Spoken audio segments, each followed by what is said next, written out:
Olá, graça e paz da parte de nosso Senhor e Salvador Jesus Cristo, amém? Seja bem-vindo, você está no canal Beit Sefer, Escola Bíblica à Distância. Nós estamos estudando a revista Palavra e Vida da Convenção Batista Fluminense, cujo tema central para este trimestre será Epístola para o Nosso Tempo. Hoje, na lição de número 13, o tema será o amigo próximo, a Carta a Filemão.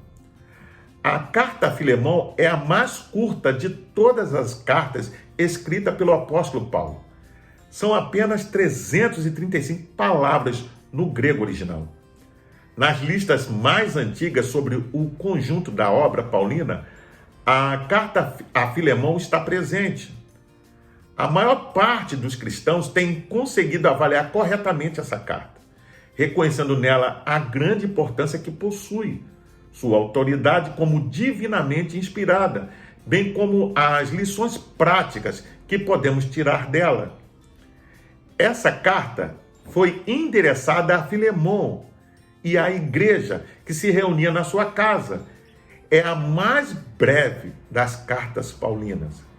Embora pareça ser um bilhete pessoal, escrita entre os anos de 61 e 62 depois de Cristo, é considerado uma epístola. Isto é, um documento escrito para ser ouvido em público. Essa epístola deve ser vista não tanto como uma carta particular de Paulo como indivíduo, mas sim como uma carta apostólica acerca de uma questão pessoal. Uma carta a uma igreja, abrangendo também uma carta a um indivíduo. A carta a Filemão é extraordinária devido ao fato de que nela vemos a grandiosidade e imagem de Paulo pedindo um favor. Em resumo, é um apelo feito a Filemão para que fosse afável com um escravo chamado Onésimo, que fugiu do seu senhor, que morava em Colossos, por ter cometido um ato injusto, talvez furtado algum dinheiro ou algo de valor. Onésimo, de alguma forma, encontrava-se com Paulo, ou como companheiro de prisão, ou porque buscou refúgio em sua companhia. Paulo envia Onésimo agora, já arrependido, de volta a Filemão, seu legítimo dono, com a carta que estudamos agora. Seu desejo era que o recebesse de boa vontade, perdoando o delito e possivelmente libertando. Perdoar um escravo criminoso era algo surpreendente. O pedido de Paulo era revolucionário para aquela época, pois o tratamento de escravos fugitivos eram castigos violentos. Mas era um pedido também ousado, e para isso tinha que usar uma linguagem suave. Vamos ler Filemão no capítulo 1, verso 9, parte B, até o verso 11. Eu, Paulo, já velho e agora também prisioneiro de Cristo Jesus, apelo em favor de meu filho Onésimo, que gerei enquanto estava preso. Ele antes lhe era inútil, mas agora é útil, tanto para você quanto para mim. Vamos orar? Pai, nós te louvamos, ó Deus, e te agradecemos. Te pedimos, ó Pai, que o Senhor possa nos abençoar. Senhor, ilumina o nosso entendimento, ó Pai, para que possamos compreender a Tua palavra. Senhor, traz, ó Deus, o conhecimento, ó Pai, desta carta e as lições que podemos aprender com ela. Eu oro em nome de Jesus. Amém.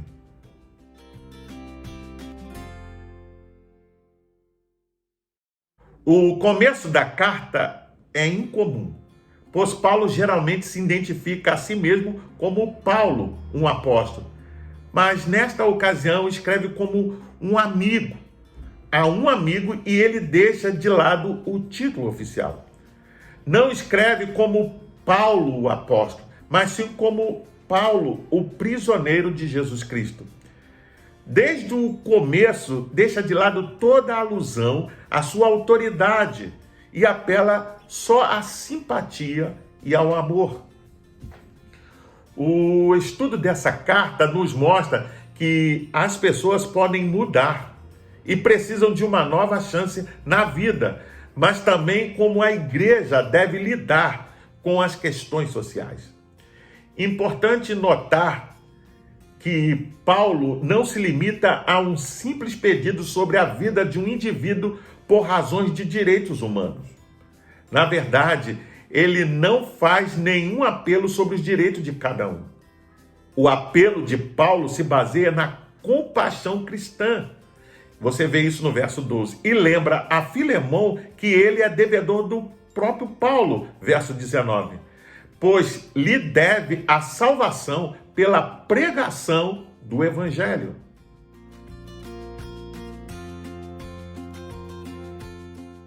Nos versos 1 e 2, encontramos Paulo, prisioneiro de Jesus Cristo, e o irmão Timóteo ao amado Filemão, nosso cooperador, e a nossa amada Áfia e a Arquipo, nosso colaborador, e a igreja que está em tua casa.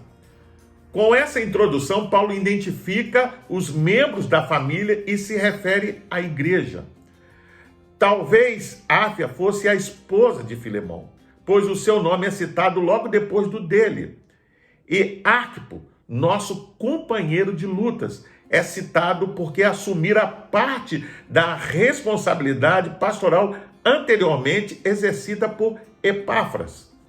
Vamos ler a Bíblia em Filemão capítulo 1, do verso 3 ao 7. A vocês, graça e paz da parte de Deus, nosso Pai, e do Senhor Jesus Cristo. Sempre dou graças ao meu Deus, lembrando-me de você nas minhas orações, porque ouço falar da sua fé no Senhor Jesus e do seu amor por todos os santos. Oro para que a comunhão que procede da sua fé seja eficaz no pleno conhecimento de todo o bem que temos em Cristo. Seu amor me tem dado grande alegria e consolação, porque você, irmão, tem reanimado o coração dos santos. O comentário Hagnus do livro de Filemão diz que o cristianismo não é apenas um sistema de doutrinas, é sobretudo relacionamento com Deus e com o próximo. Essa carta é um manual de relacionamento. Trata de amor, perdão, restituição e reconciliação. Embora essa tenha sido escrita há quase 20 séculos, seus ensinos continuam vivos, atuais e absolutamente oportunos. Como já foi dito, essa carta, apesar de ser pessoal e particular, não é endereçada exclusivamente a Filemão, mas também à irmã Áfia e a Arquipo, bem como a igreja que estava na casa de Filemão. É importante destacar que havia uma igreja que se reunia na casa de Filemão para adoração, oração, edificação, exortação, comunhão e comemoração da ceia do Senhor. O agradecimento a Deus, verso 3 ao 7, é um elogio à vida cristã que aqueles irmãos levavam. E Paulo vai falar nesse tom por toda a epístola. Alguns termos relacionados com amor, comunhão, companheiro, bondade e coração são repetidos na carta. Embora pareça um assunto pessoal, trata-se, na verdade, de algo que se dizia a respeito à comunidade toda. Isso mostra a preocupação de Filemão com o bem-estar da igreja, pois ele coloca a sua casa como local de encontro. Seu exemplo de amor era contagiante e testemunhava de Cristo, o que alegrava e encorajava os corações.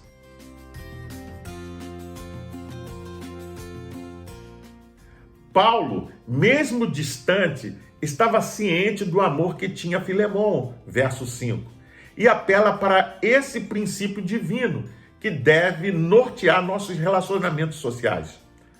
No verso 8, é feita a ligação com o que foi dito antes em relação à confiança no caráter de Filemão, como um bom cristão. Embora o apóstolo pudesse ordenar que se fizesse isso com a autoridade que tinha, ele faz a opção de não ordenar, mas apelar para o amor.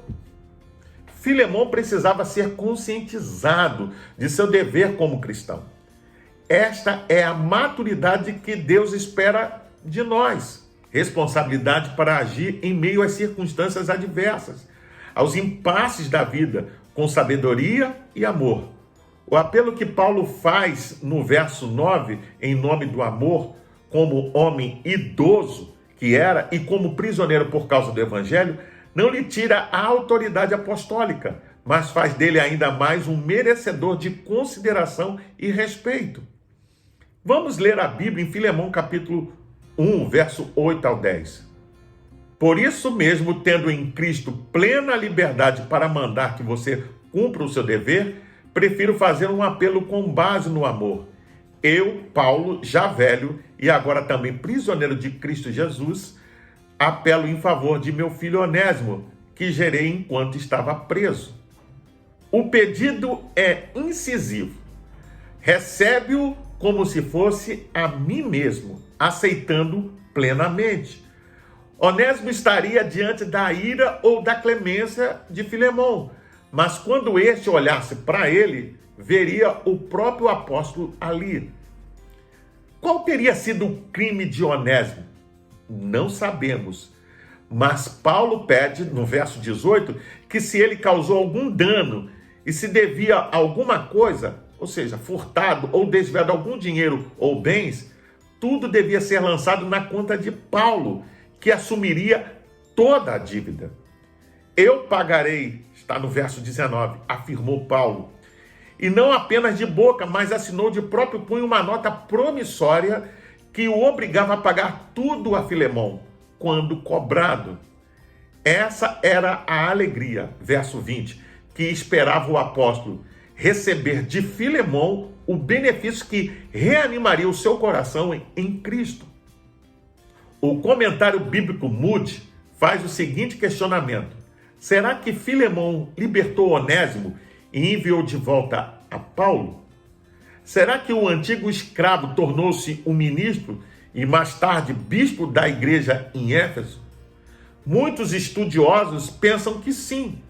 Ainda que uma resposta certa não possa ser dada a estas perguntas, a suposição por elas desperta interesse e, de certa forma, é tentadora.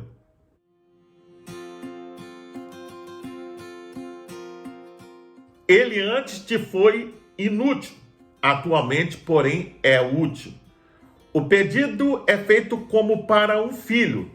Solicito-te em favor de meu filho Onésimo. Eis aqui o objetivo principal da carta. Paulo estava apelando a favor desse filho na fé. O nome Onésimo tinha um significado profundo que agora é mencionado na carta. Era um nome comum para os escravos, pois escravos sem nomes recebiam essa identificação, ou seja, útil. É esse homem chamado útil que se tornou inútil para Filemão, que é considerado por Paulo como seu filho. Ele tornou-se agora novamente proveitoso, pois foi gerado entre algemas, o que sugere que estiveram juntos na prisão, onde Onésimo foi alcançado pelo Evangelho. Vamos ler a Bíblia em Filemão, capítulo 1, verso 11 ao 13. Onésimo, cujo nome significa útil, não lhe foi de muita utilidade no passado, porém agora vai ser de real utilidade para nós dois. Eu o estou mandando de volta a você, e com ele vai o meu próprio coração. Na realidade, eu queria conservá-lo aqui comigo, enquanto me encontro nestas cadeias por pregar a boa nova. E assim você estaria me ajudando por meio dele. O comentário bíblico Moody diz que Onésimo foi de considerável ajuda a Paulo em suas algemas por causa do Evangelho. O apóstolo queria continuar fazendo uso dos seus préstimos, mas Paulo, sendo sensível à ética da situação, recusou-se a tomar liberdade com a estima de Filemão. Ele queria que seu amigo agisse segundo o seu próprio consentimento e voluntariamente, sem se sentir forçado ou acuado. Quando um homem presta um serviço cristão porque os amigos fizeram com que a situação se tornasse difícil, para dizer não, seu serviço deixa de ser genuinamente cristão. Quando enviado, ele é como se fosse o próprio coração de Paulo, que está disposto a partir a si mesmo enquanto Onésimo volta para seu patrão. Ele poderia ser conservado junto com Paulo, para servi-lo como sendo parte da contribuição de Filemão. Porém, o apóstolo não quis fazer nada sem o consentimento de Filemão e em respeito à lei que exigia que o escravo fugitivo fosse devolvido ao dono legal. No verso 15, Paulo dá um sentido providencial, usando palavras cuidadosamente pensadas, pois acreditava que o escravo se afastou temporariamente, como convicção da soberania divina, mas agora, se fosse recebido, marcaria um novo momento no relacionamento e seria para sempre. Esse novo relacionamento seria muito mais profundo, pois Onésimo já não seria um escravo, mas sim considerado muito acima de um escravo, seria um irmão caríssimo. Assim, Paulo chama Onésimo de escravo, porque esse era o seu ofício, dando um novo aspecto à escravidão, quando considera a condição humana de pouca importância, tendo em vista o desejo de cumprir o chamado cristão. Assim, diante de Deus, qualquer posição na sociedade é importante, pois todos são irmãos. Onésimo ainda era um escravo na carne, mas ganhou honra e tornou-se igual a Filemão diante de Deus, como irmãos que se tornaram. Paulo encerra a carta no versículo 21, confiando na obediência de Filemão e esperançoso de que iria fazer muito mais do que pedia.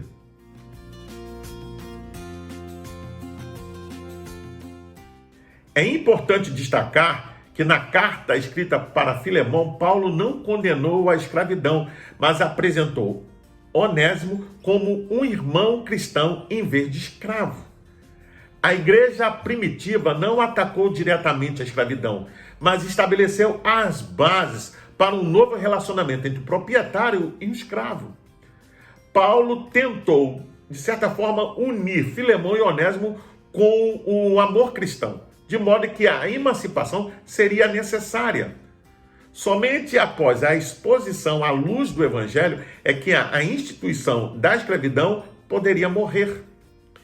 A igreja do Senhor Jesus Cristo precisa viver verdadeiramente o Evangelho da graça, quando se torna uma comunidade de amor, na qual os pecados são de fato perdoados, as pessoas são curadas e tornam-se amadurecidas em Cristo.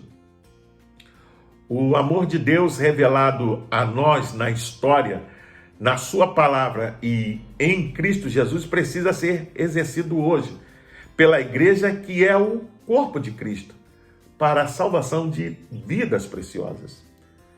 Quando o evangelho é pregado no poder do Espírito Santo, vidas são transformadas para a glória de Deus e pessoas aparentemente inúteis se reencontram com Deus, consigo mesmas e com os outros, passando a viver a nova vida que Cristo lhes oferece. Para pensar e agir, pense e reflita em como a sua igreja tem se posicionado como uma comunidade de amor. As pessoas são de fato aceitas, mesmo pecadoras e com um passado não muito elogiável? Como devemos evangelizar os escravizados pelo pecado de forma eficiente, a ponto de, como Onésimo, voltarem para corrigir os seus erros do passado e desejarem viver uma nova vida? Como podemos ser instrumentos de reconciliação, como foi Paulo entre Filemão e Onésimo? Pense naqueles que estão sofrendo por dissensão e discórdia. Ore por eles e seja a ponte para a união de todos. Eu convido você a fazer a leitura diária que vai de segunda até domingo, onde você vai encontrar diversos textos que vão te ajudar a entender e a compreender melhor esta lição. Você pode também baixar a revista Palavra e Vida da Convenção Batista Fluminense. Basta acessar o link que vai estar na descrição deste vídeo. Você entra, se cadastra e baixa para o seu tablet, celular ou computador. E não só vai poder rever esta lição, mas acompanhar também futuras lições. Pois bem, eu sou o pastor Carlos Guerra e você está no canal Beit Sefer, Escola Bíblica à Distância. Hoje nós estudamos a lição de número 13 e o tema foi o amigo próximo, a carta a Filemão. Eu gostaria de deixar ainda uma palavra de recomendação a todos aqueles que participam do canal, mas não frequentam uma igreja cristã. Procure uma igreja batista perto da sua casa e faça uma visita. Sem dúvida você será bem recebido. Caso não haja, procure uma igreja cristã que tenha compromisso com a pregação genuína da palavra de Deus. Para se inscrever é rápido, é fácil, basta clicar aqui embaixo. Dá um like, faça um comentário, emita a sua opinião. E não deixe de acionar também o sininho para receber as futuras notificações. Compartilhe com seus contatos nas suas redes sociais para que mais e mais pessoas tenham acesso ao conteúdo dessa lição. Até o próximo encontro. Fique na paz. Deus te abençoe.